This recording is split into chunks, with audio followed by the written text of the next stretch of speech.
भला दुनिया में ऐसा कौन होगा जिसे सोने की चाहत नहीं होगी। महिलाओं की शोभा है, श्रृंगार है, निवेशकों के लिए मुनाफे का सौदा है, बैंकों के लिए गारंटी है, भंडार है, बुरे वक्त का सहारा है। लेकिन अब वही सोना महंगाई के उच्चतम शिखर पर है। सोने के भाव ने एक नया रिकॉर्ड कायम कर दिया है। सोने की चमक लोगों को लुभाती है, सोने की खनक खरीदारों को पास बुलाती है।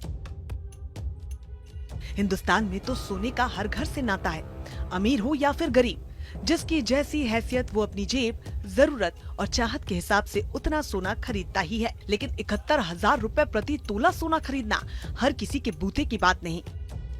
सोना सुंदरता में 4 चांद लगाता है, मान और शान को बढ़ाता है। दुल्हन का श्रृंगार सोने के बिना पूरा नहीं होता। लेकिन अब सोने की कीमतें 7वें आसमान पर पहुंच चुकी हैं। सोने की डिमांड ही इतनी है कि पीली धातु ने नया ऑल टाइम हाई रिकॉर्ड बनाया। भारतीय बाजार में 10 ग्राम सोने की कीमत 71,000 के पार चली गई। सोना पहली बार इस बुलंदी पर पहुंचा है। सोने के भाव इतने बढ़ गए हैं कि आम लोगों के लिए इसे खरीदना मुश्किल होता जा रहा है। विदेशी बाजार में भी सोने का कारोबार रिकॉर्ड स्तर पर पहुंच गया है। लेकिन सवाल यह है कि आखिर सोने की कीमत में इतनी तेजी की वजह क्या है? आखिर सोने की कीमतें 7वें आसमान पर क्यों पहुंच गई हैं? रोज रोज सोना ऑल टाइम हाई क्यों बना रहा है?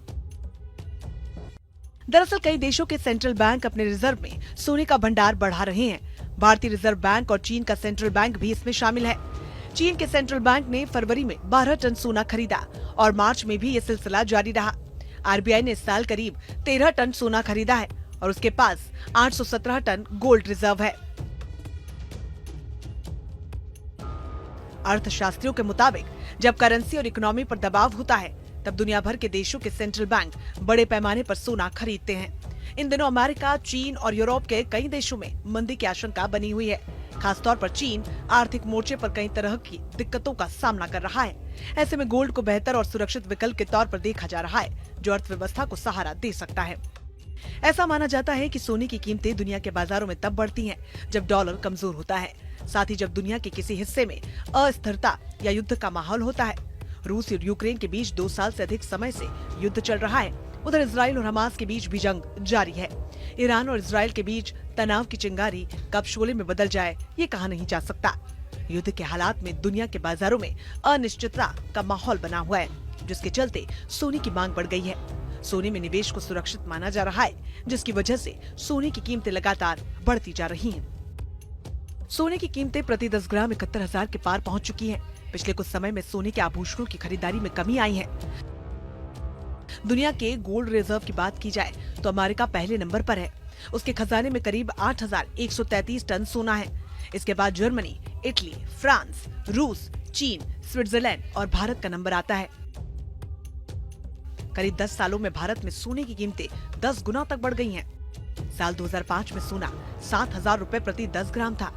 इसके 5 साल बाद यानी साल 2010 में सोने का भाव 2 गुने से भी ज्यादा बढ़कर 18,500 रुपए हो गया। फिर साल 2015 में गोल्ड रेट उछलकर 26,343 रुपए पहुंच गया। साल 2020 की बात करें तो सोने का भाव 48,651 तो साल 2022 में 56,100 रुपए हुआ। साल 2023 में सोने का भाव 61,100 रुपए के पार पहुंच गया और अब साल 2024 की बात करें तो सोना अपने ऑल टाइम हाई पर है। प्रति 10 ग्राम कीमतें 71,000 रुपए के पार है। सोने की कीमतें लगातार बढ़ रही हैं और जिस तरीके से इसके भाव चढ़ते जा रहे हैं, उसे देखते हुए अनुमान तो ये है कि 75,000 रुपए का आंकड़ा भी पार कर सकता है सोना। Team news nation.